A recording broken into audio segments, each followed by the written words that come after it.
Cae la tarde y en un rincón de la ciudad, en un pequeño jardín, alguien cuenta una historia, reflexiona en voz baja o conversa, paseándose bajo los árboles.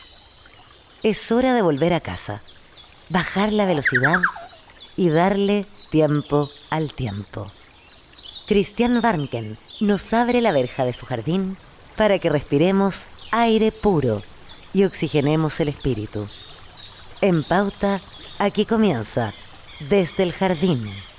Una presentación de Fundación Irarrázaval, desde 1920, al servicio de la educación, humanismo y técnica. Lo esencial de toda exploración será volver al propio jardín y ver las cosas por primera vez, decía el poeta T.S. Eliot. Muy buenas tardes, queridas y queridos radiovidentes. Ustedes saben que les digo radiovidentes porque al escucharme me ven o nos ven aquí en el jardín. Estoy abriendo la verja de madera de mi jardín puntualmente. Saludo especialmente a todos los radiovidentes que nos escuchan y nos ven en el norte, en Antofagasta, en la quinta región, Viña del Mar y Valparaíso, la región metropolitana, y a los sureños radiovidentes un abrazo muy especial, los que nos oyen en la frontera, ahí en Temuco, y más al sur, los radiovidentes patagónicos que se suman por las antenas de Radio Polar a la transmisión de Desde el Jardín. Hoy día es jueves 3 de agosto del año 2023 y ha venido desde muy lejos, desde el alguien cuya historia es una historia muy hermosa, una historia que tiene que ver con seguir un sueño, conseguir el llamado de una vocación, conjugársela por esa vocación, a pesar de que a veces te puedan decir que no es el camino más adecuado, que no es lo que te va a llevar al éxito. Esas historias son historias interesantes que muchos jóvenes debieran escuchar. Y aquí tenemos un ejemplo de qué sucede cuando alguien, con rigor, con esfuerzo, con pasión, con dedicación, con paciencia, es capaz de llegar tan lejos, ni más ni menos que desde la legua a la ciudad de San Sebastián, España, y convertirse en un chef que está dando que hablar en el País Vasco y en España. He leído unos artículos en la prensa española, un restaurante que se llama CAI, que ya es un lugar mítico, que entiendo que hay que reservar la mesa con semanas de anticipación, pero ¿cómo llegó Sebastián Pincheira, ese joven hijo de feriantes que creció en la población La Legua? ¿Cómo llegó a San Sebastián? Pasó entre medio por Japón, pasó también por Australia, tiene una tremenda historia que contarnos hoy día en la tarde y por eso le agradezco a Sebastián que esté esta tarde aquí conmigo y con todos nuestros radiovidentes en el jardín. Buenas tardes, Sebastián. Hola, muy buenas tardes allí, muy buenas noches aquí. Estamos a 5 horas más, estamos así que aquí ya es un poquito de noche. Bueno, por eso que te agradezco aún más que te hayas dado el tiempo de conversar conmigo y de conversar con quienes nos escuchan. Quiero que primero me cuentes un poco la historia de tu infancia. Tú estudiaste, entiendo, en el Liceo Espíritu Santo y fue ahí en octavo básico cuando les diste la sorpresa de que ibas a estudiar cocina, ¿no es así? Cuando iba en octavo básico, era un colegio que tenía hasta cuarto medio, se preparaban científico humanista, entonces ahí te preparaban un poco para carreras tradicionales, ¿no? Abogado, ingeniero y así, etcétera. Y en octavo ya yo tenía claro que yo quería ser cocinero, entonces a mí me iba siempre bien en el colegio eh, con las notas, entonces yo perfilaba un poco para estudiar una carrera tradicional. Entonces, cuando se plantea la idea de esto, de que yo quería ser cocinero, fue un poco irruptivo en cuanto a los profesores y en la directiva del colegio. Oye, ¿y de dónde te vino esta pasión? Tal vez fue tu madre que te preparaba algunos guisos especiales con afecto, o tu padre. ¿Cómo llegó la cocina? ¿Cómo llegó el llamado de la cocina tan temprano en ti? Sí, hay varios factores. O sea, mis papás trabajan en las ferias libres todavía, en la Legua, y ahí, claro, o sea, se funcionaba mucho al trueque, ¿no? O sea, mi papá vende ropa usada, vende ropa americana, entonces tenía un vecino que tenía naranjas y le cambiaba un polerón por 1 kilo de naranja, qué sé yo. Y luego también hay muchos vínculos de las ferias libres. Entonces, ahí también el tener tan buen producto todos los días siempre ayuda. Luego hay otro antecedente que es el que en mi casa, la habitación, la pieza más grande y central es la cocina. Entonces, toda la vida que se hacía en la casa se tenía que pasar a través de la cocina. Entonces, teníamos mucha conexión con ellos. Hay un quincho también en la casa donde hacíamos siempre parrillada y asado, nos gusta mucho comer. Y luego hay un dato que es que yo tenía un hermano que nació con síndrome de autismo, entonces hacía que mis padres tuvieran que dedicarle mucho más tiempo a él. Entonces, cuando yo tenía 6 7 años, yo ya me tenía que aprender a cocinar por sí solo, porque, claro, mis papás le tenían que dedicar mucho tiempo a él y yo tenía que un poco salir del paso. Entonces, todos esos antecedentes de base un poco desencadenan en que mi pasión y mi afición por la cocina. Bueno, cuando escuchamos la legua hoy día, la escuchamos lamentablemente con malas noticias, no solo la legua, varios sectores y Ujú, poblaciones del país, el narcotráfico, en fin, las ujú, balaceras, o sea, ujú. pero siempre ha sido un lugar muy emblemático la legua, que tiene mucha historia, pero también ha pasado a veces pobreza que tiene que ver con la precariedad. Ujú. ¿Cómo fue tu infancia? ¿Cómo ese entorno te afectó, pero cómo también te llevó a buscar un camino distinto? Bueno, yo creo que muchas de mi infancia, ¿no? De mis amigos de infancia de allí, yo recuerdo eso, como de juntarme con mis primos, con amigos, con gente del barrio. Pero claro, mucha gente luego no por decisión propia, sino por cómo la estructura social de la legua y de Chile en general hace que la gente tenga que dedicarse a actividades que no son tan lícitas, ¿no? Entonces, debido a eso, mucha gente fue quedando en el camino, se fue dedicando a otras actividades. Y bueno, son decisiones personales, pero claro, tengo esos recuerdos de tener todavía algún contacto con alguna persona que ha seguido otro camino, pero que al fin y al cabo son personas que nos criamos juntos, tenemos lazos, mi madre es de allí, mi padre es de allí, todavía siguen viviendo allí. Entonces, es un poco de esa mirada, ¿no?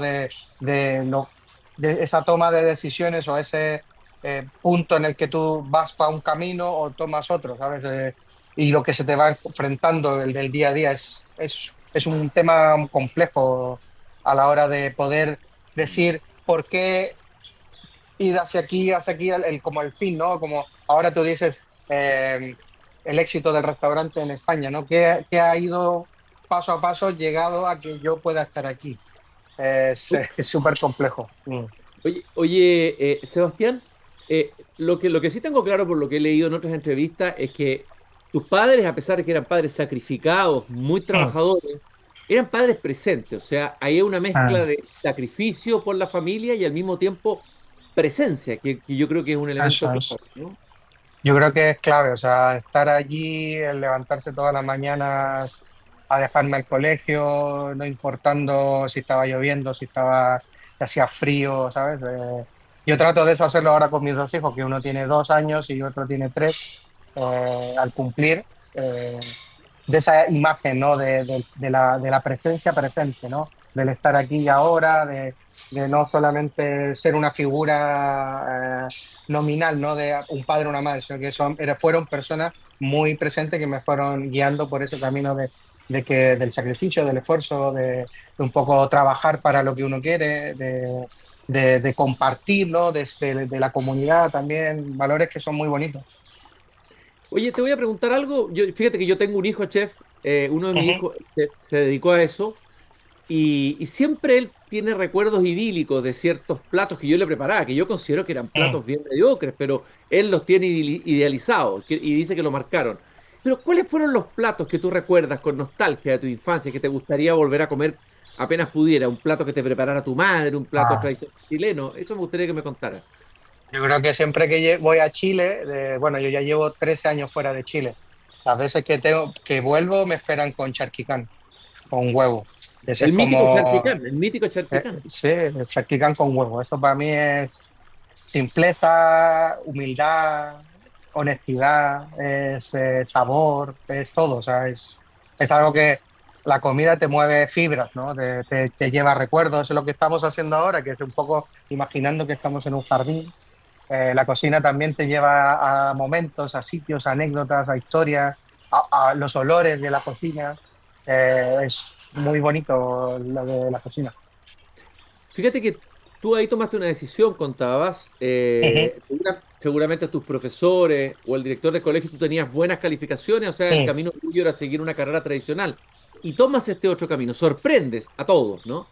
mm. Eso. Y bueno, y ahí haces un giro y entiendo que te vas a un colegio técnico profesional o tomas un camino hacia a la educación más técnica, Sí. que es interesante porque en Chile se suele despreciar o mirar en menos la educación técnica y resulta que a veces en esa educación técnica hay un futuro, como el futuro que tú mismo construiste. Eso es. Al final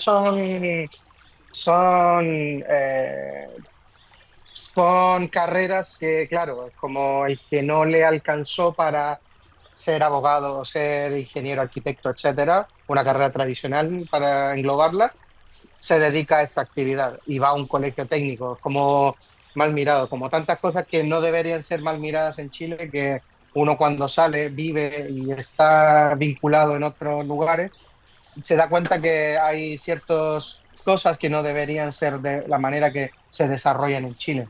Y una de esas es eso, la educación técnico-profesional, la educación pública, debería ser de una manera puesta en el lugar que corresponde como un motor de cambios también social, como un motor de movilidad social también, es muy importante.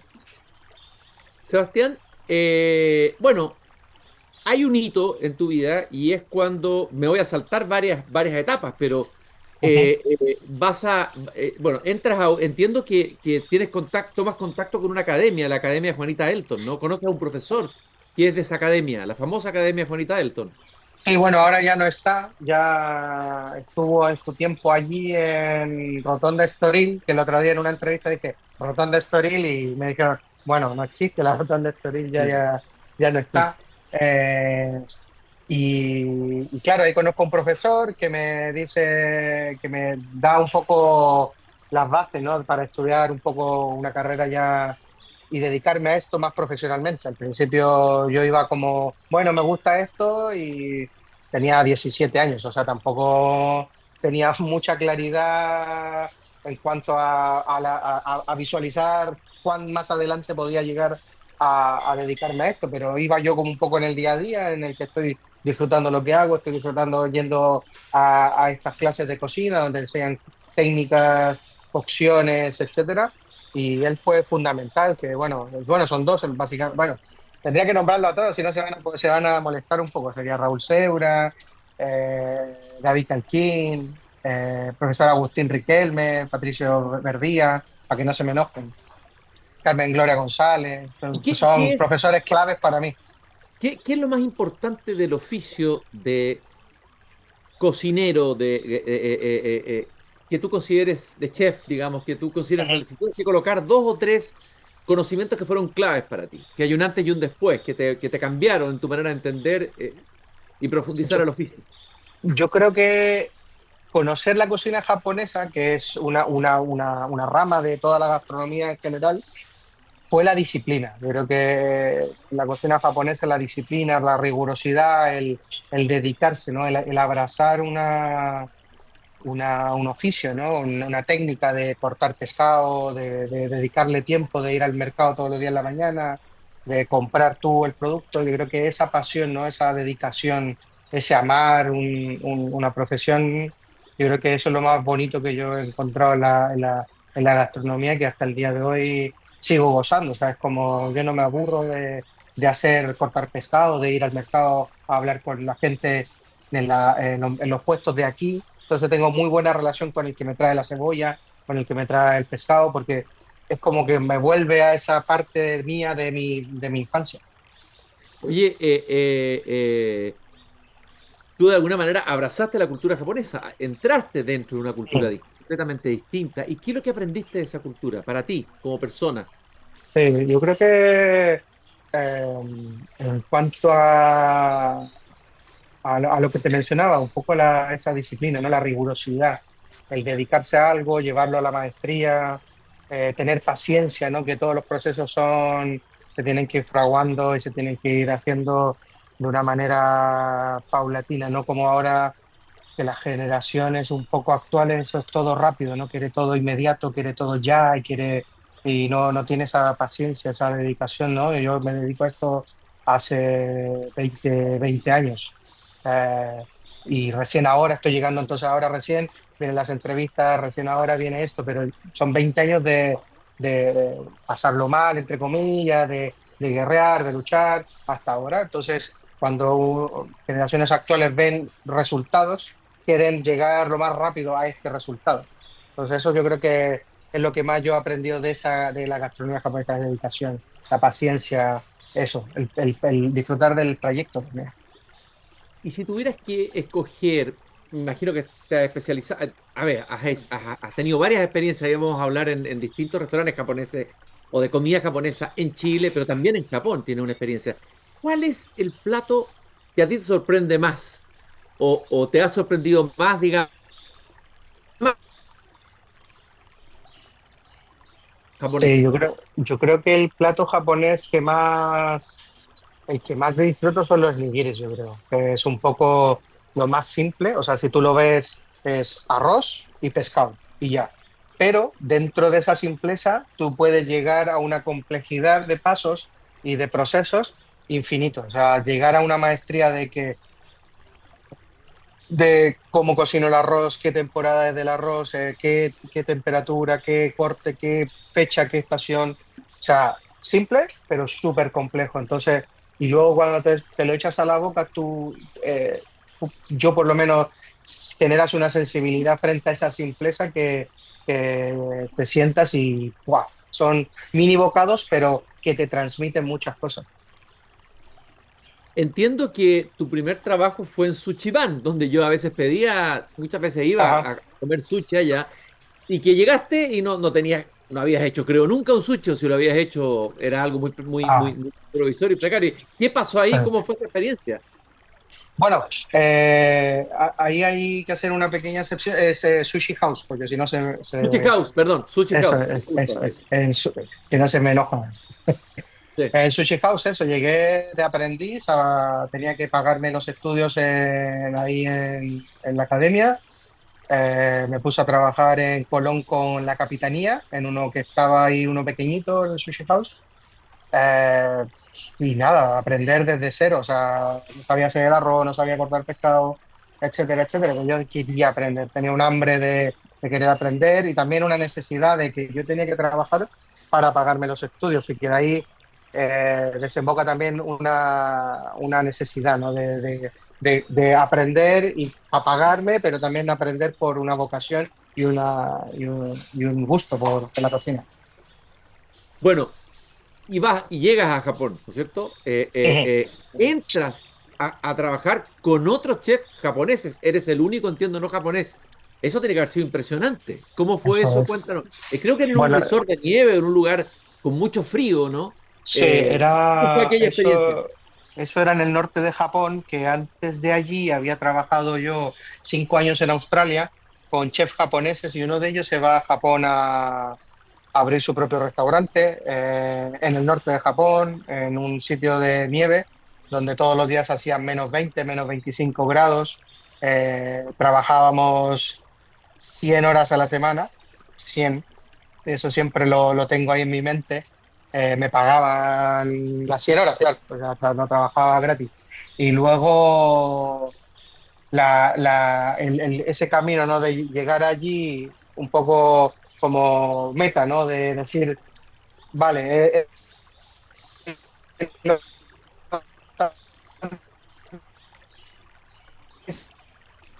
me ha posicionado en llegar a Japón llena de orgullo, o sea, te llena de orgullo y aparte que como era el único que sabía más o menos hablar japonés, porque yo hice unos cursos de japonés, podía yo ser el nexo entre los que no hablaban nada de otro idioma y los chefs que venían de afuera que no sabían hablar japonés. ¿Cuál fue tu experiencia con los japoneses? Dice mucho que son muy fríos, que no saben expresar afecto. ¿Cómo te recibieron? ¿Fue difícil? ¿Qué pasó ahí en tu contacto y comunicación con con los japoneses mismos, con los chefs Y japoneses? los japoneses son peculiares, tienen códigos distintos, son en cierta medida, hay que saber leerlos muy bien. O sea, si tú te vas a ir a su país, tienes que ver, tiene mucho de lenguaje corporal, les cuesta mucho decir que no, de una negación, tratan de ir por un poco bordeando esa negación, pero al final te terminan diciendo que lo quieren, pero no te lo van a decir explícitamente. Ven mucho en eso de la disciplina, ¿no? Antes de ellos enseñarte algo, tú tienes que haber demostrado que quieres enseñar, demostrar que tienes hambre de aprender, de ser algo, de esforzarte. Entonces, viendo a un chef extranjero que viene a aprender la cocina del país de ellos, te tienes que sacrificar y esforzar el doble. Bueno, también, bueno, termina, vas a San Sebastián y te toca la Ujú. pandemia, ¿no? Eso es. Y ahí empiezas a hacer delivery. Ajá. Y aquello que pudo haber sido un obstáculo difícil, imagínate, muchos restaurantes probablemente quebraron en España, para ti significó un aprendizaje y una posibilidad, se abrió algo ahí, conociste los barrios de San Sebastián, el tipo de consumo, lo que la gente le gustaba consumir. Cuéntanos qué pasó ahí en ese periodo de pandemia. Finalmente creo que había muy pocos restaurantes japoneses funcionando en el momento de pandemia en San Sebastián, tú eras uno de ellos, ¿no? Y yo creo que la experiencia que pude generar en el Sushi House en cuanto a, porque claro, el Sushi House se dedica mucho al delivery y enviar a domicilio, entonces esa rama del sushi por lo menos la tenía bien aprendida. Entonces cuando se generó pandemia, inmediatamente dije, bueno, esto si no se hace como lo estamos haciendo ahí en el día a día, que es atención al público directo, lo hacemos a casa, a domicilio y adaptamos todo, no nos cortamos no en el ego, ¿no? Porque uno como cocinero dice, no, ¿cómo mi cocina va a ponerse en una bandeja que se la van a llevar a casa? No, ahora hay que comer, hay necesidades. Y esa misma generación que fue para mucha gente empezar, ¿no?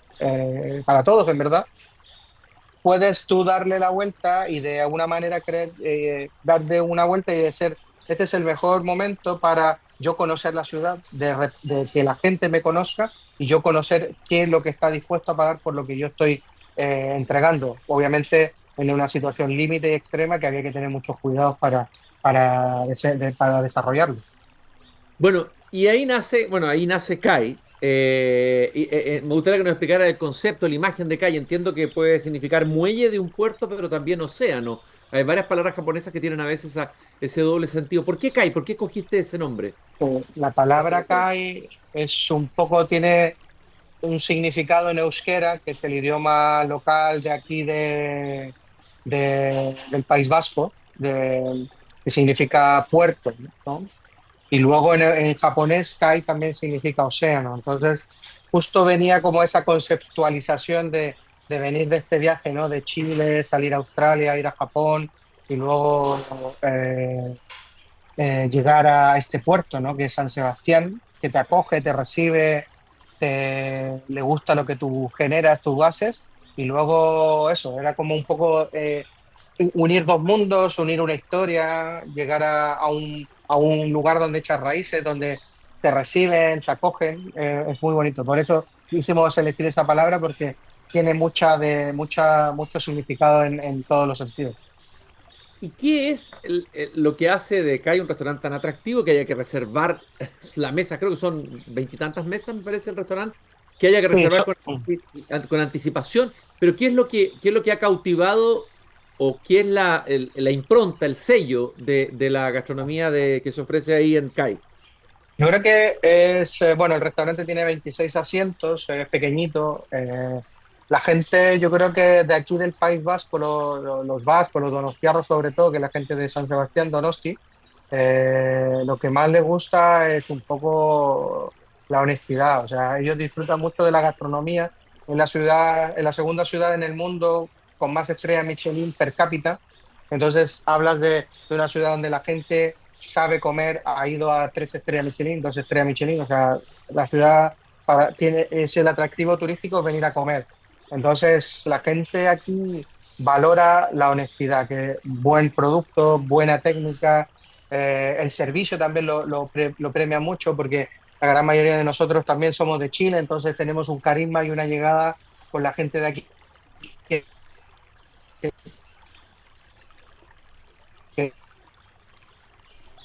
que les agrada, somos bastante para la que nos prefieren. Sebastián Pincheira, chef y dueño de CAI, uno de los restaurantes más demandados en San Sebastián, España, partió este caminar desde la legua y desde ahí llegó finalmente pasando por Japón, pasando por Australia, pasando por momentos de aprendizaje, de obstáculos, etcétera, a hacer su propio restaurante, su propio local de comida japonesa que tiene mucho éxito hoy día. ¿No has soñado de repente o está en tu sueño en algún momento volver a Chile, hacer algo acá, o formar jóvenes en Chile? A ver, ¿qué lugar ocupa hoy día Chile en tu imaginario y en tu horizonte, Sebastián? Chile yo lo quiero mucho. Amo mi país, me gusta ir al sur, a Coñaripe, a Villarrica, estar con mis padres, con mis amigos. Pero yo me fui de Chile básicamente porque encontraba en mi entorno que me iba a costar mucho más llegar. Yo no sabía que iba a llegar hasta aquí, pero yo sabía que tenía un talento, que tenía que explotarlo, pero muchas condicionantes que tiene el país me hacían un poco decir, anda a ver a otra cosa. Y cuando fui a ver otra cosa, me di cuenta que, claro, llegando aquí, por ejemplo, nunca me preguntaron de dónde estudié, mi familia, si yo venía. Yo aquí soy un inmigrante que viene de la legua y que hace cocina rica. Nunca me han preguntado ningún dato, si yo fui a tal o cual colegio, si estudié. Entonces eso me hace sentir que estoy en el lugar correcto de social, ¿no? Del entorno, ¿no? Creo que la ayuda que yo podría yo hacer a Chile, que es lo que hacemos aquí, aquí somos 8 chilenos. Los chicos que están en la barra de sushi son todos también unos de la Hermida, uno es de Valparaíso, son todos chicos que no estudiaron cocina, pero tienen una habilidad.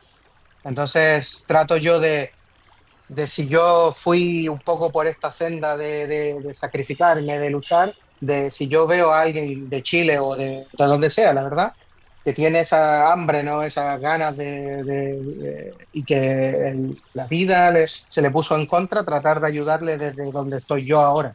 Eso es lo que mi conexión, pero mi conexión con Chile es eso, o sea, de volver a mi país lo veo complicado. Lo veo complicado porque hay muchas cosas que podríamos estar en un capítulo completo conversando, pero que hay muchas cosas que es muy difícil cambiar, se intentó cambiar, pero no se pudo. Bueno, eh, para, podríamos ahí hablar un montón. Y si tuvieras que enviarle un mensaje a un niño, que podría ser tú, pero en el Ujú. presente estoy, Ah, un niño chileno, de la Hermida, de la Legua, de donde sea, sí. qué le gustaría regalar tú como mensaje a ese niño que te escucha hoy? Sí, que sean felices, que siempre disfruten con lo que hacen, eh, que, que muchas veces va a haber mucha gente que les va a decir que no pueden hacer algo, pero si tienen la convicción, si tienen las ganas, si tienen el hambre, van a poder hacer lo que quieran, lo que quieran. Es cosa de proponérselo, de actitud, de, de querer llegar a hacer lo que quieran ser. Y van a haber muchos obstáculos, obviamente, no es un camino fácil, muchas veces que van a tener que dudar, muchas veces que van a tener que retroceder. A veces eso he aprendido de nuevo, que no siempre se tiene que avanzar. A veces uno, si hace un pasito para atrás, puede dar 5 o 6 más para adelante. Eh, y eso, que amen lo que hacen. Y eso los va a llegar a ser felices, y ser felices es la base de cualquier cosa. Y luego cuando son felices, ya venir a trabajar o dedicarse a una profesión, ya lo hacen con pasión ya no les cuesta, no es un pesar. No es tengo que ir a trabajar, tengo que dedicarme a esto. No, sino que es algo que lo hacen con gozo y eso ya luego, a hacer eso repetido varias veces, lo lleva hasta donde ustedes quieran llegar. Ya escucharon la historia de Sebastián, una historia emocionante, un niño de la legua que hoy día tiene un restaurante japonés en San Sebastián, un restaurante del cual hay que hacer reserva por lo menos por 2, 3, 4 semanas, dicen, para poder estar sentado en esa mesa. Si alguna vez van a San Sebastián, vayan al restaurante Kai y cuando estén comiendo ese plato, ese nigiri preparado por Sebastián, cierren los ojos y piensen toda la historia que hay detrás de ese plato. Desde luego, la misma historia de Sebastián. Muchas gracias, Sebastián, por haberte dado el tiempo a esta hora en España de conversar con nosotros aquí en Desde el Jardín. No, muchas gracias a ustedes y para lo que necesiten, aquí estamos. Y queridos radiovidentes, nosotros nos encontramos mañana, espero con una historia tan hermosa y tan estimulante y esperanzadora como esta, la de Sebastián Pincheira. Gracias por habernos acompañado, nos encontramos mañana nuevamente aquí, pero el día viernes estrenando el podcast Tu Hipócrita Lector. Gracias por habernos acompañado. Es hora de cerrar la verja de madera del jardín. Pero Christian Warnken la volverá a abrir todos los días de lunes a viernes a las 20 horas en Radio Pauta, cuando comience de nuevo Desde el Jardín. Una presentación de Fundación Irarrázaval, desde 1920 al servicio de la educación, humanismo y técnica.